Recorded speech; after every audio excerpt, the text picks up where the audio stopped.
I overheard my wife tell her mother I would make the perfect ex-husband because I'm too nice to fight for anything in court. That weekend, I quietly hired a lawyer and filed first. She was served at dinner in front of her entire family. She hasn't stopped crying since. I'm not the type to air dirty laundry online, but this one? Yeah, this one's been burning a hole in my chest. If I don't write it out, I might start pacing holes in my hardwood. I'm 38, work in logistics, mostly contracts, fleet operations, nothing flashy. I like clean shirts, quiet mornings, and my coffee black. Married for 6 years to Rachel, 36. She teaches English at the high school down the road. We met through friends, clicked over a shared love of early 80s movies and lazy Sundays. I thought we had a solid thing. Not exciting, maybe, but honest. Turns out, I was the only one playing it straight. Last Saturday, I was in the crawl space under the laundry room rerouting a drain pipe. Not a glamorous way to spend a weekend, but I prefer doing things myself. There's an old heating vent that runs straight up through the floor into the guest room closet. Normally it's nothing, but when voices carry down from that room, they come through clearer than you'd think. Rachel was up there with her mother. Her voice dropped that performative sweetness she uses with strangers and got sharper, casual, like she was catching up over wine. They didn't know I was below them, wrenches clanking, headlamp on. What I heard stopped me cold. "I told you, Mom, he's not gonna fight me on anything. He's too nice," Rachel said, laughing. "I could clean him out, and he'd probably apologize for making it difficult." Her mother laughed. "He really is the perfect ex-husband. The kind who'll sign whatever you put in front of him just to be done with it." Then she added something that flipped a switch in my brain. "I've already looked into it. If I file, I can probably keep the house and get spousal. He makes more than enough." I didn't move.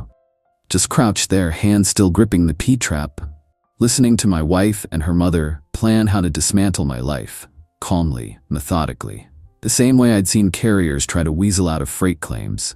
Except this was my marriage, my home.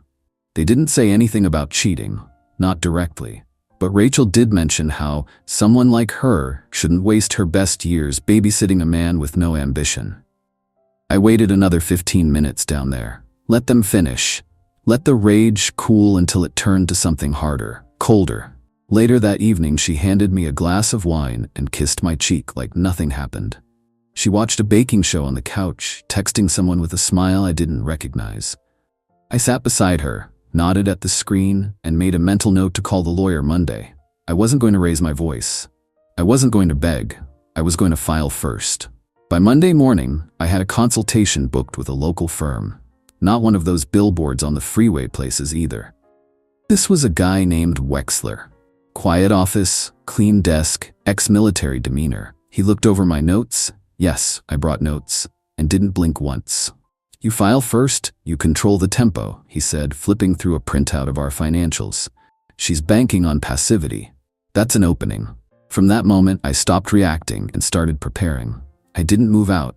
I didn't start fights. I became invisible. I went to work like always, came home on time, did the dishes, cleaned the gutters. Routine was my shield. While Rachel spent her nights texting on the patio, glass of wine in hand, I sat in the guest room documenting every withdrawal she made from our joint account. I watched her Venmo her sister $500 and label it girls' trip. She hadn't told me about any trip.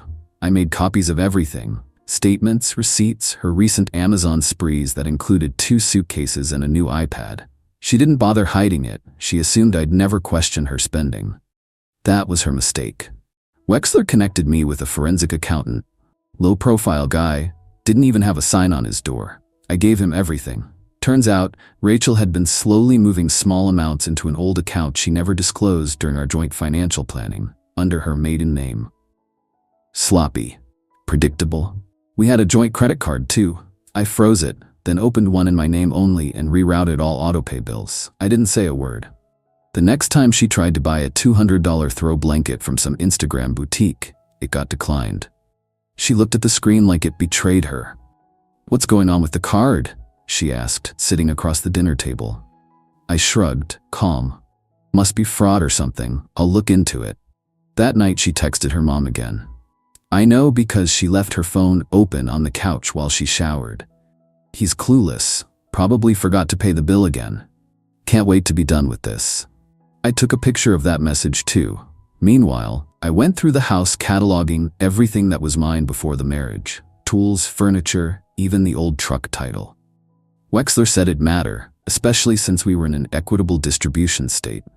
She thought she'd be walking off with the whole house.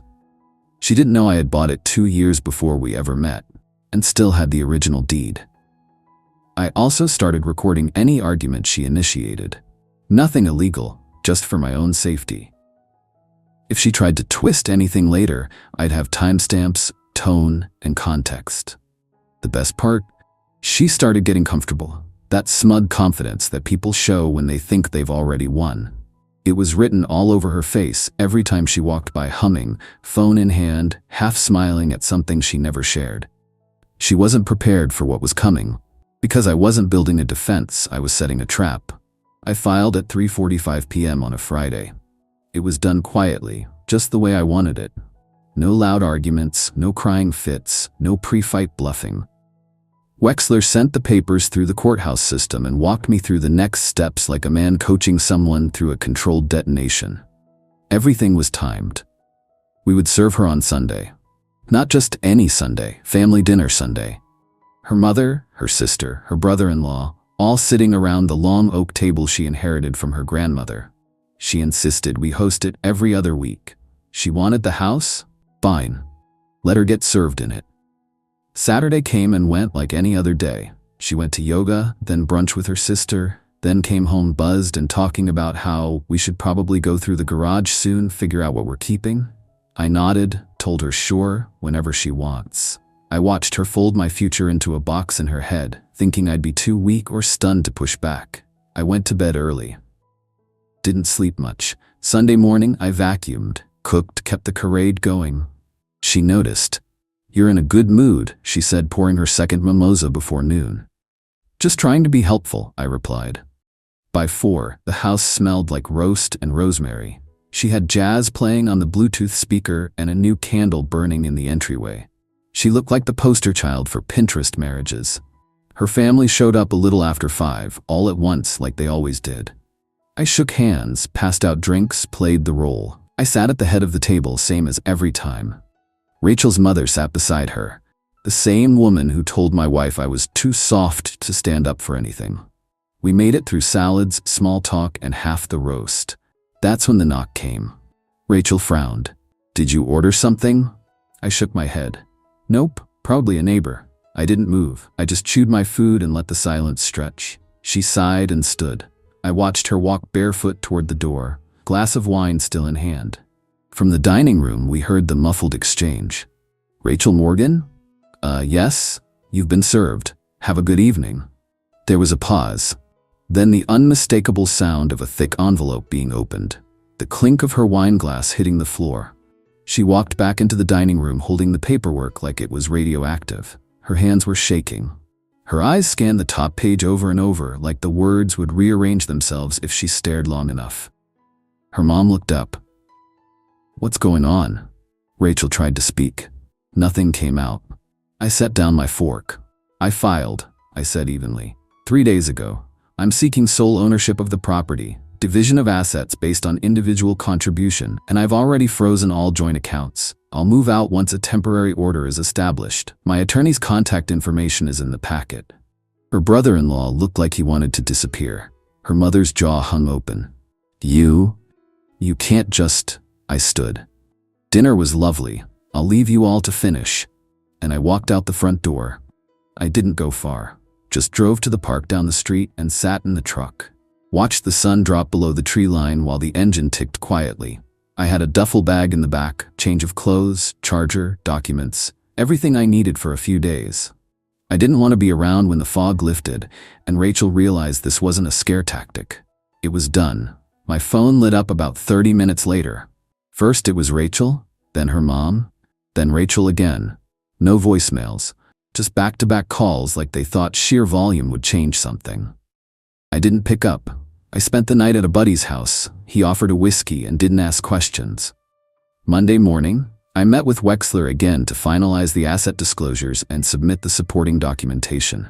Every receipt, every screenshot, every payment trail. By Wednesday, Rachel's lawyer, some overworked local she probably found through Yelp, had already reached out with her counter-proposals. Wexler read them without flinching. "They still think you're bluffing." He slid the packet back across the table. "They want 50% of the house value," he said, "plus temporary spousal support. No mention of her undisclosed account. No mention of her individual income. Nothing about the early withdrawals she made from the joint account over the past 3 months." I looked at the page, then looked up. "Good, let's bury them in the paperwork." Rachel tried reaching out again that night. This time, a text. "Please, can we just talk? I didn't mean it like that. You didn't even give me a chance to explain." I stared at it, left it on read. By the weekend, her sister was messaging me too. Long paragraph about how divorce brings out the worst in people and how maybe you both overreacted. They were circling, testing for weakness, trying to find cracks in the wall. There weren't any. The best part? Rachel still hadn't grasped just how badly she'd miscalculated. She assumed community property meant the house was automatically split, but she never put her name on the title. She assumed she'd be entitled to alimony, but she'd been stashing money in an undeclared account for over a year, and she definitely didn't know I had the recordings. Nothing scandalous, just cold, casual statements like, "He'd never fight me. He doesn't have it in him." I had all the fight she never thought I'd use.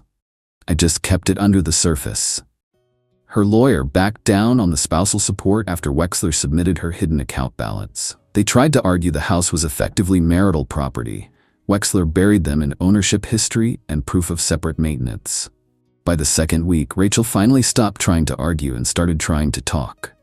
"I just wish you'd talk to me first." She wanted a conversation. After plotting a clean exit behind my back, after mocking me with her mother. But the time for talking had passed. I'd already said everything I needed to. With paperwork. By the end of the third week, Rachel's calls had stopped. Her lawyer sent over a revised proposal. No claim on the house, no request for support, just a split of the remaining shared savings. Wexler looked at me across his desk. "She's folding," he said. "You want to negotiate or push for the full ruling? Let's wrap it clean," I said. "No blood, just closure." We drafted our acceptance, signed, and filed. It was done. She got to keep her car, her personal savings, and a few pieces of furniture. I kept the house, the tools, and everything I owned before the marriage. There was nothing left to discuss. The night the final agreement was signed, I came home and cooked dinner in total silence. Not the kind that hurts. The kind that clears a room. I sat in the chair I'd picked out, slept in my bed without the sound of someone typing beside me, texting God knows who. She never moved back in. She never asked. A month later, I ran into her sister at the hardware store. She looked uncomfortable, but tried to play nice. "Rachel's been having a hard time," she said, watching my reaction. I just nodded. She said, "You changed." I looked at her then, not angry, not smug, just finished. No, she just finally saw the part of me she kept pretending didn't exist. Rachel's been texting every few weeks since. Always late at night. Always emotional. "I don't know who I am without you. I made a mistake. You didn't even give us a chance to fix it." I haven't replied, not once. She cried the day she was served. Her mother tried to step in, play damage control. They thought I'd melt the moment things got hard. They bet everything on me being the guy who never fights. But the truth is, I'm not the man who can't fight. I'm the man who waits for the right moment and hits where it counts. Edit, since people keep asking. Yes, the house was mine before marriage. She never contributed to the mortgage. That held up in court. No, she didn't cheat, not that I could prove. But the betrayal wasn't physical. It was strategic, and that's worse. No, I don't feel guilty. I gave her 6 years of stability, support, and honesty. She gave me a plan to walk away the moment it suited her. Yes, I'm seeing someone now. Quietly. She doesn't know about all this. Doesn't need to. Final thought. A man doesn't have to yell to be strong. Sometimes he just has to listen long enough to learn exactly where to cut and walk away while the pieces fall.